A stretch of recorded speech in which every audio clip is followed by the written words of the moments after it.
ஆச்சி மசாலா. எந்த சமையலும் ருசி தேடும் ரகசியம் 20 ரூபாய். என்னதான் உங்க ஊர் மருமகனாக இருந்தாலும் வெறும் கையோட நான் உங்ககிட்ட வாக்கு கேட்க வரல. 5 வருஷமா 5 ஆண்டு காலமாக ஏராளமான திட்டங்களை நிறைவேற்றி கொடுத்த அந்த உரிமையோடு உங்க ஆதரவை கேட்க வந்திருக்கிறேன். மயிலாடுதுறை மாவட்டத்தை முதல்ல எடுத்துப்போம். மயிலாடுதுறை நகராட்சியில் புதிய பேருந்து நிலையம், மாவட்ட ஆட்சியர் அலுவலகம் மற்றும் வட்டாட்சியர் அலுவலகம், மயிலாடுதுறையில் 45 கோடி ரூபாயில் அரசு மாவட்ட தலைமை மருத்துவமனையாக தரம் உயர்த்த கூடுதல் கட்டடம், சீர்காழி அரசு மருத்துவமனையில் தீவிர சிகிச்சை பிரிவு கட்டடம், பூம்புகார் கடற்கரையில் சுற்றுலா வளாகம் அதனுடைய மேம்பாடு, இவை உள்ளிட்ட பல்வேறு பணிகளை செஞ்சிருக்கிறோம். இதுபோக சீர்காழி தரங்கம்பாடி வட்டங்களில் கடல் நீர் உட்புகுவதை தடுக்க கடமடை நீரொழுங்கிகள் அமைக்கக்கூடிய பணி, தரங்கம்பாடி கிராமத்தில் மீன்பிடி துறைமுகம் உள்ளிட்ட பணிகள் நடைபெற்று வருது. அதே மாதிரி மயிலாடுதுறைக்கு மருத்துவக் கல்லூரியும் இங்க இருக்கிற கூட்டுறவு சக்கர ஆலையை மீண்டும் இயக்குவதற்கான பணிகளும் அரசோட பரிசீலனையில் இருக்கு. அடுத்து நாகை மாவட்டத்திற்கு வரேன். ஒரு பக்கம் சிக்கல் சிங்காரவேலர் கோயில், இன்னொரு பக்கம் நாகூர் தர்கா, இன்னொரு பக்கம் வேளாங்கண்ணி, வேளாங்கண்ணியுடைய மாதா கோயில் என தமிழ்நாட்டினுடைய மத இணக்கத்திற்கு அழகான சாம்பிள் நாகப்பட்டினம் தான் இல்லையா? கடந்த 5 ஆண்டுகளில் உங்களுக்காக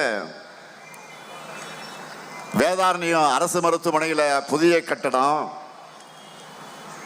அக்கரைப்பேட்டை மேம்பாலம், 27 மினி பேருந்துகள் சேவை, இசைமுரசு அனிஃபா நூற்றாண்டு நினைவு பூங்கா,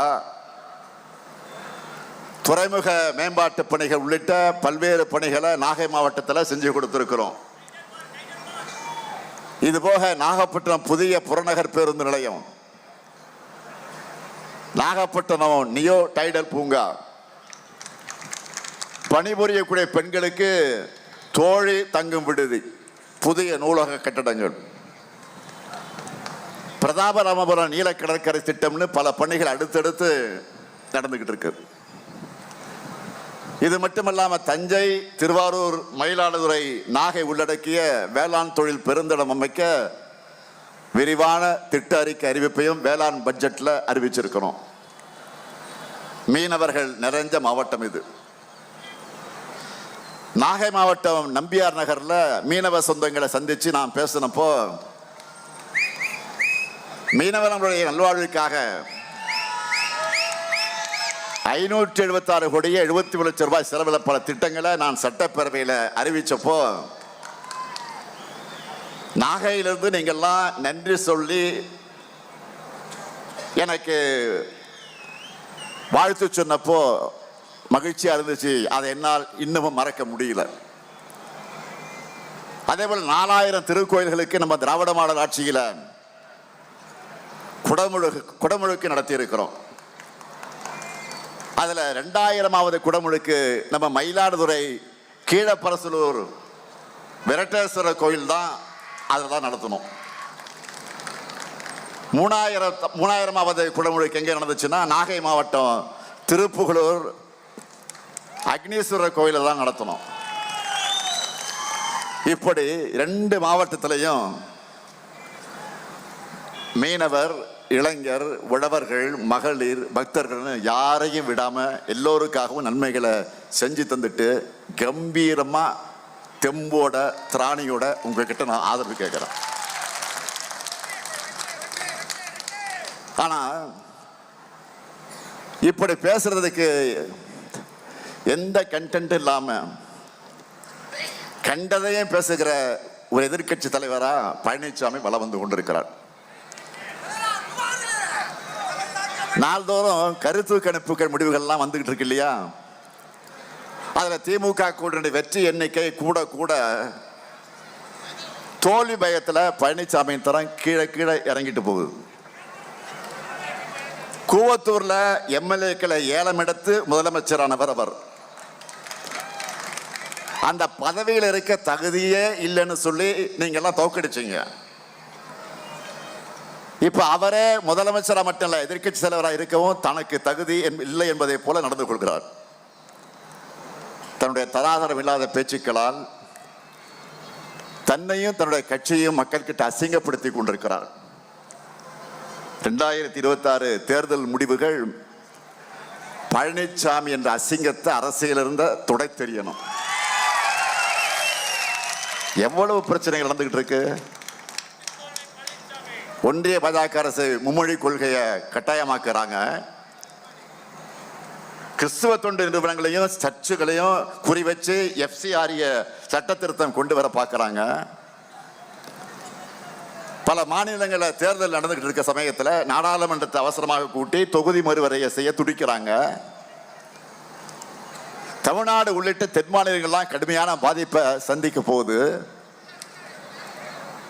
முக்கியமான அரசியலமைப்பு சட்ட திருத்தங்கள் அவசரமாக செய்ய போறாங்க.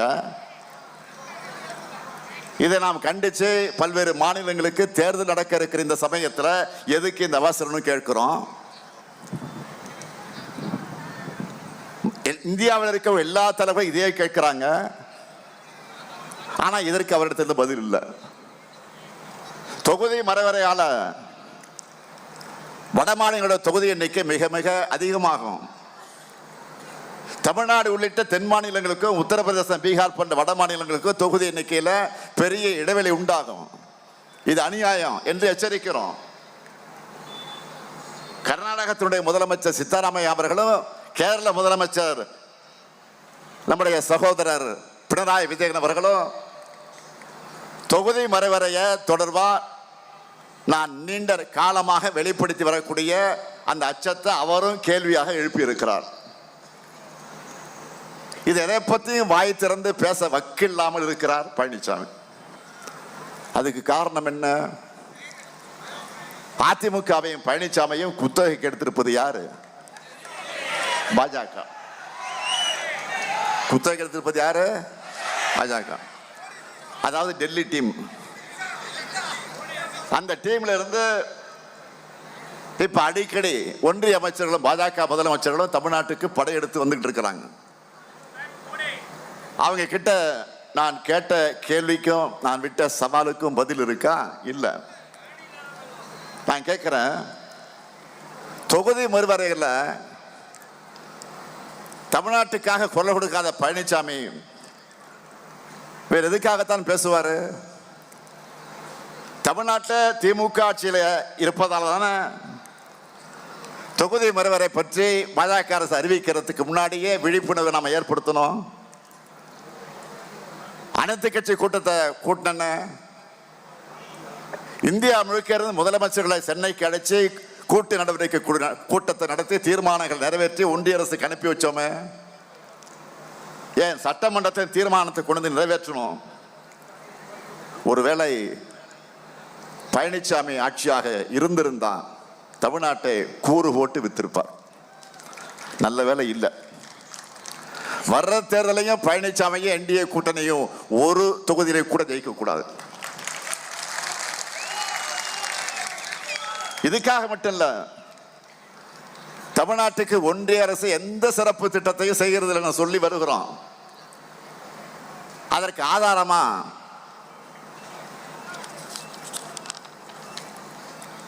சமீபத்தில் லைவ் மின்ட் என்கிற பொருளாதாரம் சார்ந்த